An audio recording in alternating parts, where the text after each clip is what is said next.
I hate so much that whenever you meet somebody, whether it's a date or a new friend or whoever, that politics is the first thing you need to think of. I did a show Yeah. for Valentine's Day the other night where we Mhm. were giving advice and people wrote in, and a lot of them were people asking, "Oh no, I found out this guy that I'm seeing his politics, he's a leftist, and should I tell him? Should I not?" What do you think is preventing people from either recognizing that those are the issues or being able to enact that?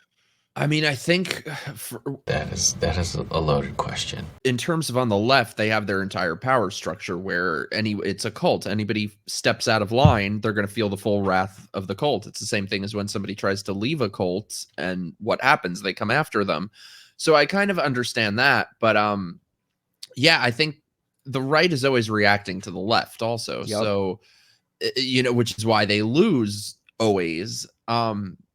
They are just kind of, I think it's more understandable that they've sort of been stomped on for so long by nutjob leftists that I kind of understand where people on the right get bitter. Just tired and bitter. Yeah, yeah, and I mean, I agree that we're in a position where we're constantly reacting, but that comes from us, us meaning the cultural right more broadly, us not having our own culture there to put anything forth. So the only culture that's on the right seems to be not left.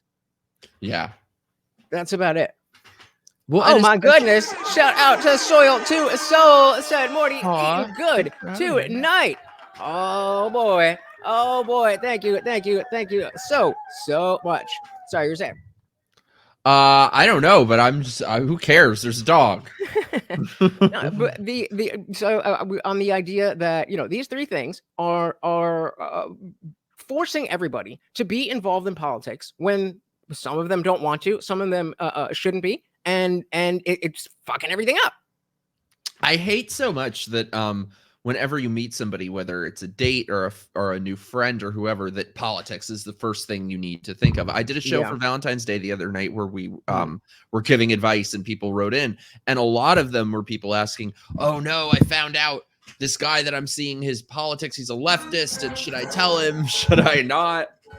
And it sucks that that's something we even need to consider. You're a liberal. Because I think the deeper that this has gotten, the more burnt out I've gotten about. I don't know if all you guys agree. I am so over politics. I am so burnt. It is my goal and dream in life to never have to talk about politics again. Yeah, that same exact thing. I feel like a little bit of a calling that the when you take these two and I guess three ideas of what's creating that chasm, or at least preventing the chasm from being fixed, preventing the bridges from being built, then you get into the fact that we're living in different realities. And you can I just did a stream with a friend who is a liberal, and we're watching a Biden speech together to just be like, okay, well, like, what do you see and what do I see? And it's like, bro, he just said the MAGA Republicans are eroding democracy. And I'm like, okay, well, so explain to me how that's not divisive. It's like, well, like, I don't get it. I don't get it. What are you seeing? I can't with these people. Can we just can we not? I don't know. Like, I would love to be more like, kumbaya, we are the world and all that shit. But these are ridiculous people. Yep. And we used to be there. We used to be, on that again. I think, the 90s was the peak of American culture. The 90s were the greatest. And just ever since then, they introduced, identity politics, and everything's gone downhill. It's all going to hell now. Bill Bradley said wanting less government would be an act of inaction. Wanting more government requires an action to which the people want. What? All right. Wanting less government would be an act of inaction. Wanting more government requires an action to which the people that want less government react. So it makes sense the GOP would react to Dem attempts to expand government while not taking actions that would expand the government.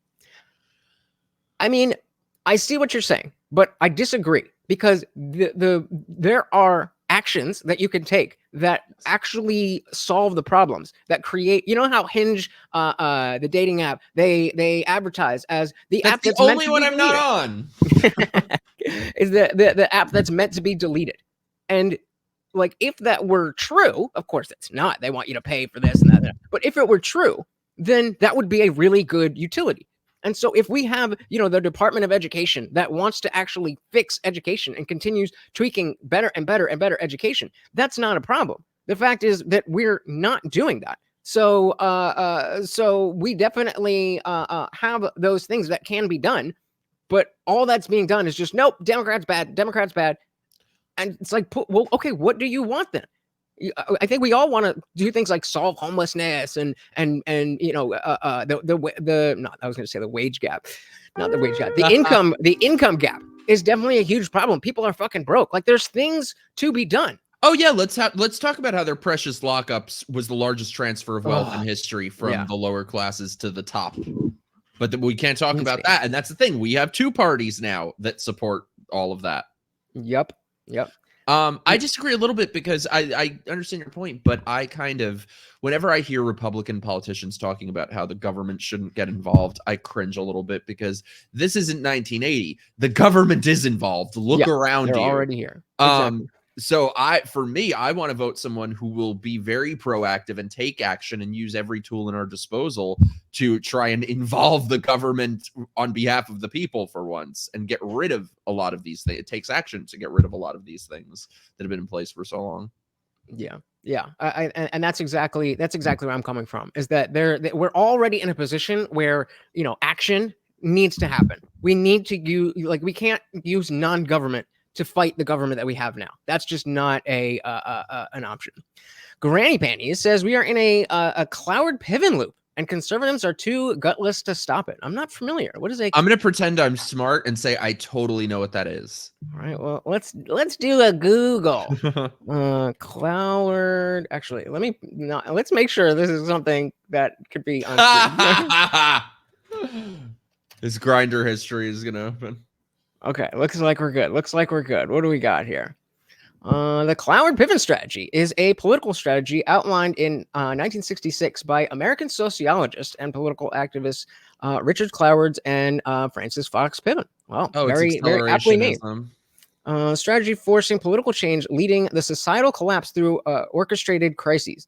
The Cloward Piven strategy seeks to hasten the fall of capitalism by overloading the government bureaucracy with a flood of impossible demands, amassing massive unpayable national debt, and other methods such as unfettered immigration, thus pushing society into crisis and an economic collapse, overwhelming the United States. I'm going to agree there. Sounds about apt. I am going to agree. Any film says racism being a thing skyrocketed under Obama. He was very divisive. Prior to that, Democrats routinely accused George Bush of being a Nazi, an idiot, a criminal, evil genius, and evil genius, or just criminally evil. Oh yeah, I had I think it was in 2020. I'd written a thing about because all these people saying Trump is Hitler. I went back from every Republican to ever run for president. How to see how many times they had been called Hitler. I had to stop at like 70 years. It's just every Republican. And then once they're not a threat to the Democrats anymore, suddenly they love them. They love them. Like now they love Bush. They love McCain. Thanks so much for watching, guys. If you enjoyed that clip, check out the full live stream link in the bio and catch me live every Monday, Wednesday, Friday, 8 p.m. Eastern. See you there.